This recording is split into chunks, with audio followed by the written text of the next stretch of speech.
¿Qué tal, mis ciberamigos y hermanos en la fe? Soy Jimmy Carranza. Bienvenidos a su canal.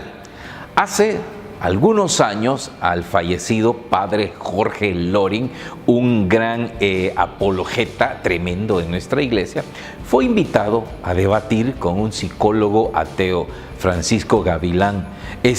Sostenía que no era posible creer firmemente en algo, ya que eso nos estancaba a la verdad.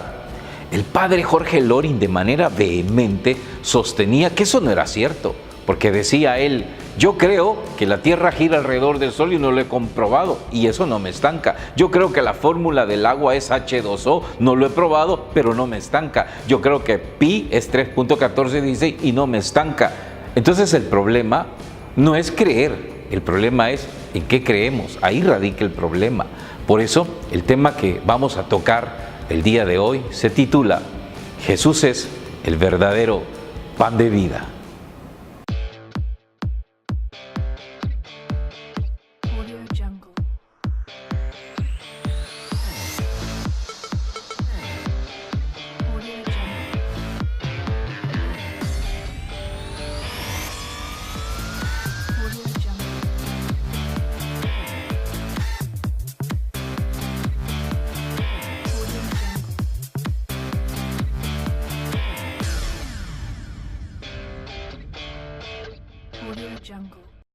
Estamos en el año 2017, siglo XXI, en la era de las computadoras, de los microchips, de las redes sociales.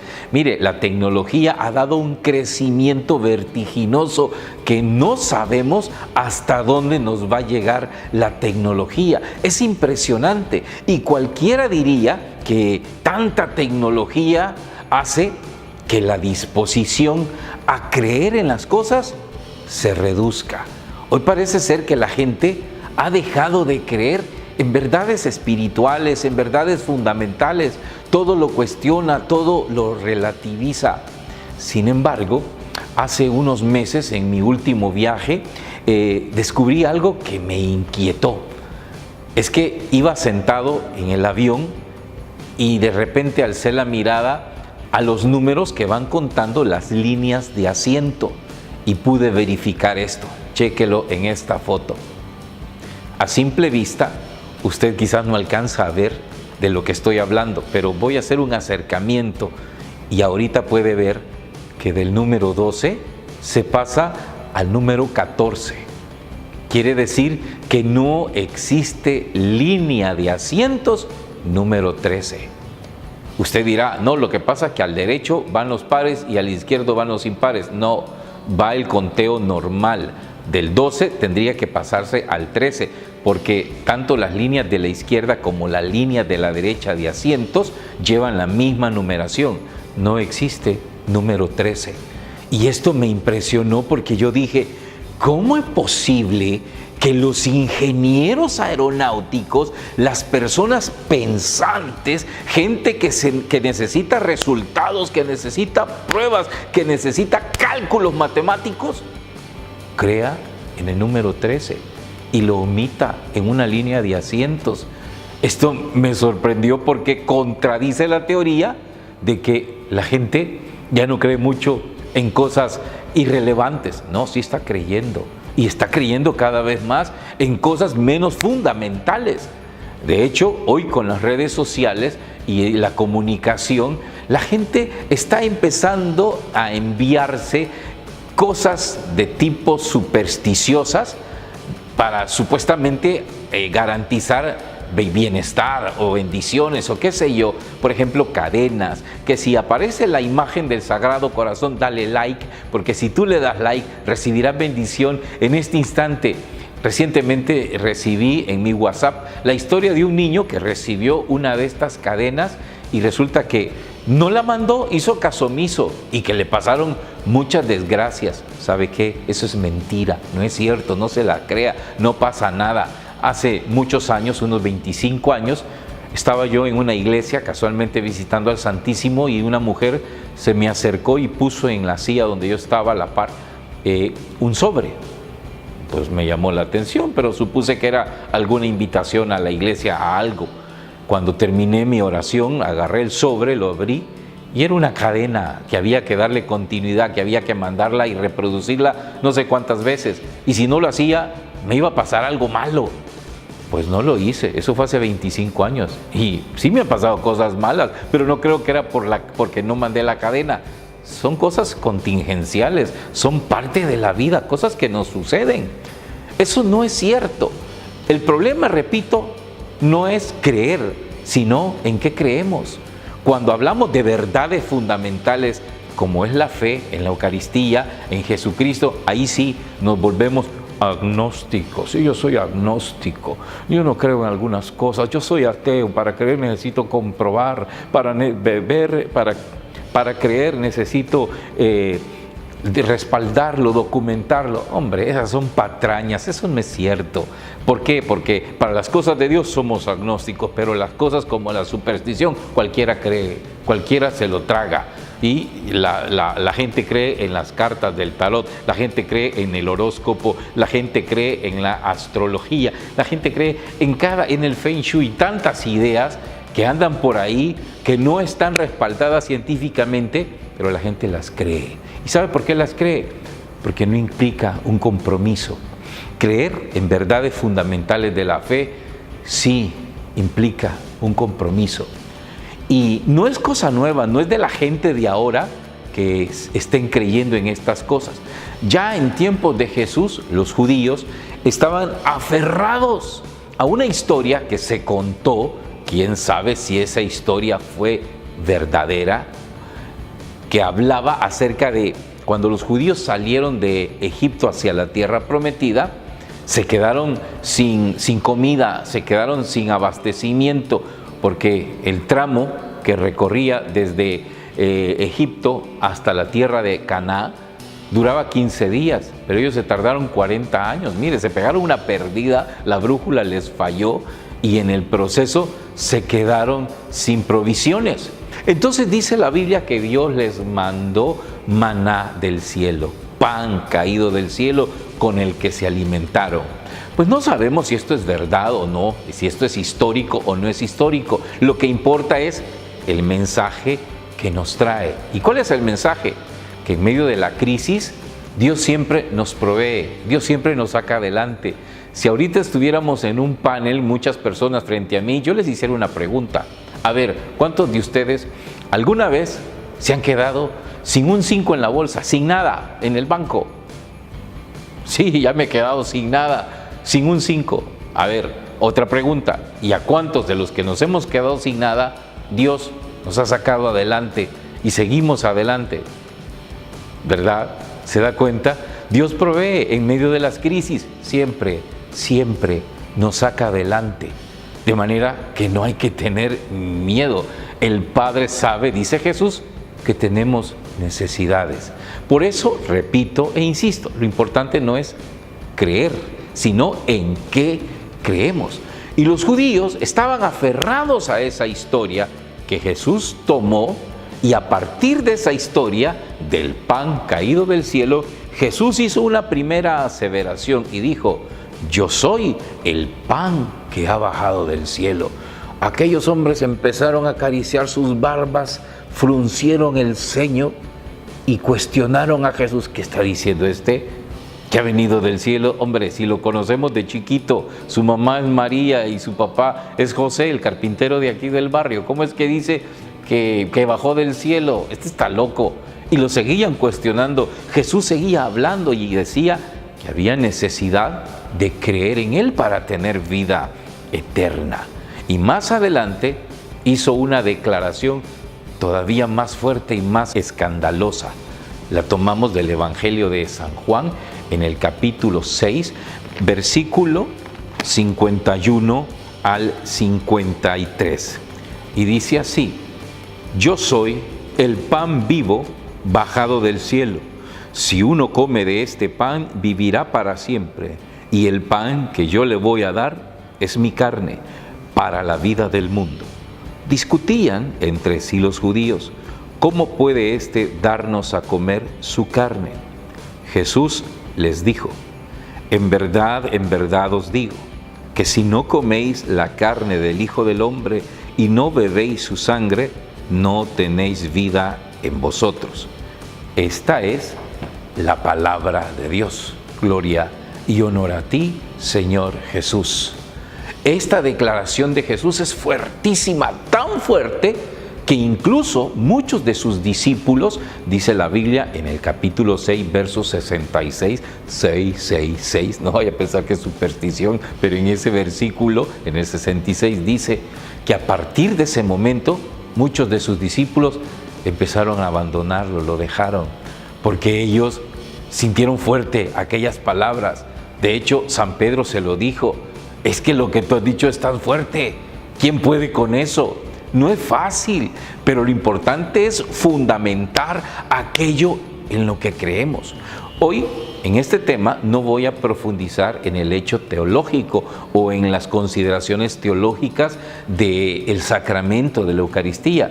Para eso dejo aquí en el link el tema donde hablo acerca de eso. Se llama Yo soy el pan de vida. Ahí puede profundizar más acerca del aspecto teológico. Yo lo que quiero es resaltar el fundamento de nuestra fe, aquello en lo que debemos creer y por qué nos beneficia.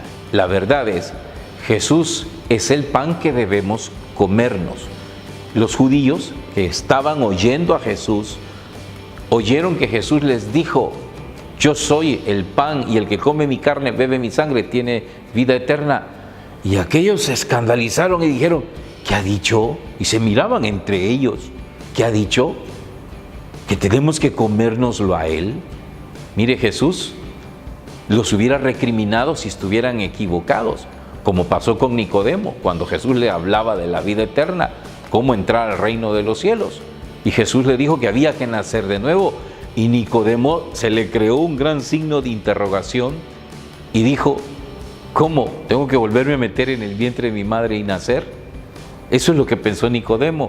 Jesús lo recriminó y le dijo: Nicodemo, eres maestro judío y no entiendes estas cosas. Con eso le estaba diciendo: estás equivocado. Pero cuando los judíos dijeron: ¿qué dice este? Que nos lo comamos a él. Jesús no los recriminó, sino que en el verso 52 dice: en verdad les digo, si no comen y beben la carne y la sangre del Hijo del Hombre, no tendréis vida. Eso es verdad fundamental. ¿En qué nos beneficia? Que a nosotros, que el pan de vida, que la Eucaristía contenga verdadera, real y sustancial la presencia del cuerpo y la sangre de nuestro Señor Jesucristo. ¿Qué a nosotros? ¿Cuál es el beneficio? Hay mucho beneficio que no logramos entender, porque ni siquiera estudiamos, ni siquiera leemos, ni siquiera nos formamos para eso. El primer beneficio que adquirimos cuando la sangre de Cristo, el cuerpo de Cristo toca nuestras vidas, es que nos une más íntimamente a Cristo. Nos hacemos uno con Cristo, nos hacemos grandes amigos con Cristo, nuestra relación con Cristo se estrecha. Algunos dicen: es que yo no creo en religión sino en relación, pero aquí no hay ni religión ni relación, aquí se trata de hacernos uno con Cristo, y eso significa que todas las bendiciones del cielo están con nosotros, porque Cristo está con nosotros. Si Él está con nosotros, decía San Pablo, ¿quién contra nosotros? Primer fruto. Segundo fruto, nos aleja del pecado. ¿Por qué? Porque los seres humanos somos gente de adapte, sí, nos adaptamos. Yo recuerdo que desde que tuve carro y empecé a manejar, pues me gustó tanto que ahora difícilmente dejaría de tener carro. Lo pienso muchas veces. ¿Qué pasaría si un día ya no tengo carro? Me tocaría andar en el servicio público. Me costaría, porque ya me adapté, porque me gustó. Pues igual sucede. Cuando estamos más con Cristo, nos acostumbramos más a la gracia, a la paz, a la felicidad, a hacer bien las cosas. De manera que ya sentimos rechazo por las cosas negativas, por el pecado, por el revolcarnos en las cosas que no son correctas, que no son buenas, y la vida es mejor. Tercer beneficio, nos hace crecer en la caridad. Hoy en día, el signo más grande que no está creciendo la caridad de nosotros es el egoísmo. Nos estamos volviendo más egoístas. ¿Y cómo lo sabemos o cómo lo demostramos? Mire, basta ver ahora con las redes sociales, con los celulares. Nos aislamos con nuestro celular y no nos importa el que está pasando a la par o el que está haciendo cosas a la par, no nos interesa. Las familias se están desintegrando porque cada quien con su celular. Ya los hijos no hablan con los papás y los hijos no hablan con nosotros. ¿Por qué? Porque estamos en nuestro mundo ahí chateando, yo con mis cosas, y qué me importa medio mundo. Qué triste, pero es la verdad.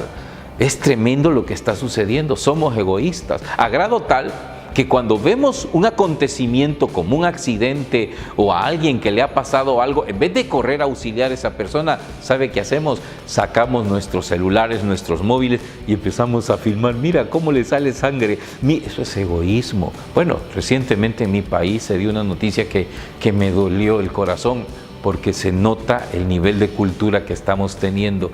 Había una pareja en un parque que había tenido problemas conyugales de ellos, muy privados, pero lamentablemente se había desbordado las emociones y gritaban y se insultaban y decían cosas. Y por ahí pasó un tipo que en vez de decirles, hey, miren, cálmense, vemos si les ayudamos, ¿sabe qué hizo? Empezó a sacar el celular y a grabarlos y le decía, ya vas a salir en YouTube, ya vas a salir en Facebook, esto se va a saber, no seas aquí, no seas allá. Y en vez de ayudarle, se burlaba de las personas. Eso es egoísmo. Nos estamos cerrando a la caridad, somos incomprensivos. El nivel de egoísmo está creciendo de manera tan vertiginosa que no nos importa el dolor del otro.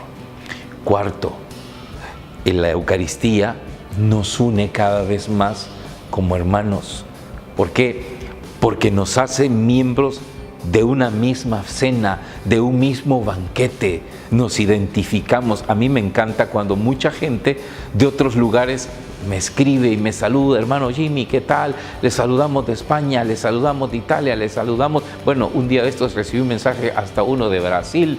Yo no sé si hablaba español o no, pero me saludó en perfecto español. Y qué bonito es saber que mucha gente que comulga nuestra fe está pendiente de las cosas de Dios. ¡Qué maravilloso!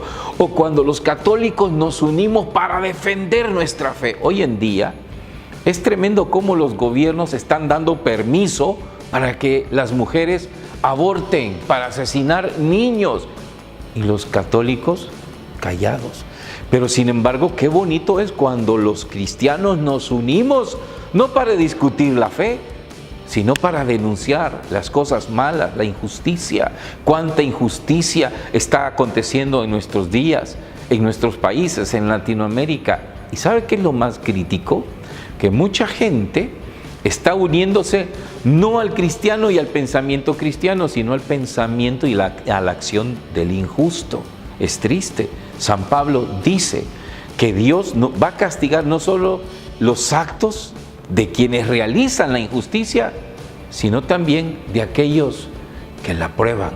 Es tremendo, pero los cristianos que comulgamos, que estamos cerca de Jesús, Eucaristía, nos vamos uniendo, somos más solidarios, creamos una misma fuerza común para denunciar el pecado, para denunciar la injusticia y para amarnos más. Ese es el signo más grande de los cristianos, la unidad. Y por último, la más difícil, la más dura y a la que mucho les duele, la Eucaristía nos hace identificar más la necesidad del pobre, del menos favorecido, del que no tiene. No nos permite ser indiferentes al dolor humano, a la necesidad del pobre. Mire, yo he recibido críticas porque yo defiendo esta idea de favorecer y ayudar a los pobres. Me han tachado de comunista, me han tachado de guerrillero, me han tachado hasta de terrorista, que quizás yo joven anduve portando un fusil y mataba a la gente. Mire, qué triste pensar eso, porque yo defiendo los derechos de los pobres. ¿Y qué puedo hacer? En mi país tenemos un digno ejemplo de un hombre que luchó por las necesidades de los pobres. Se llama el beato Monseñor Óscar Arnulfo Romero. Yo sé que algunos ahorita van a apagar ya el video porque no les gusta hablar de él, pero él es un hombre que luchó fervientemente por la defensa de los derechos de los menos favorecidos. Y es tremendo cuando tenemos ese ícono a imitar en nuestro país y no lo hacemos, no estamos viendo la necesidad de los pobres. A lo mejor nosotros no lo percibimos. El otro día estaba viendo un video en YouTube y verdaderamente me conmovió, me sacó las lágrimas, porque salía que una mujer en Etiopía había recibido una dotación de mantequilla. ¿Para qué quieren mantequilla las mujeres en Etiopía si ni cocina tienen? Pero había recibido mantequilla y con la mantequilla agarraba tierra, la revolvía con la mantequilla y hacía unas especies de galletas. Y eso le daba a su hijo para alimentarlo. Tierra con mantequilla. Qué duro es esto, hermanos, que en países en pleno siglo XXI existan estos niveles de pobreza. Ya no se diga en India, en Latinoamérica. Son escandalosas las realidades de pobreza que hay en estos países. Pues cuando nosotros comulgamos y nos acercamos más a Jesús Eucaristía, entonces somos más unidos a ellos, tenemos comunión con ellos y nos volvemos más hacia aquello que la Iglesia llama la opción preferencial por los pobres. Esto no es comunismo. Algunas personas me han dicho, es que usted es comunista porque hablo de los pobres. Entonces Jesús es comunista porque yo hago lo que Jesús hizo, hablar y defender los derechos de los pobres. Mis hermanos, tenemos que creer, no en cualquier cosa, no en cartas, en cadenas y esas tonteras. Cree que Jesús es el verdadero pan de vida. Oremos. Padre bueno y amoroso, hemos llegado al final de nuestro programa. Queremos pedirte que nos permitas unirnos más a ti a través de la Eucaristía, primero creyendo en que tú estás presente en cada hostia consagrada. Segundo, Señor, buscando vivir cada vez más en la gracia y poder consumirla. Y tercero, mi Señor Jesús, comer ese cuerpo y esa sangre que nos permite la vida eterna, con un verdadero y sincero arrepentimiento. Todo te lo agradecemos en tu nombre, a ti que vives y reinas por los siglos de los siglos. Amén. Adiós.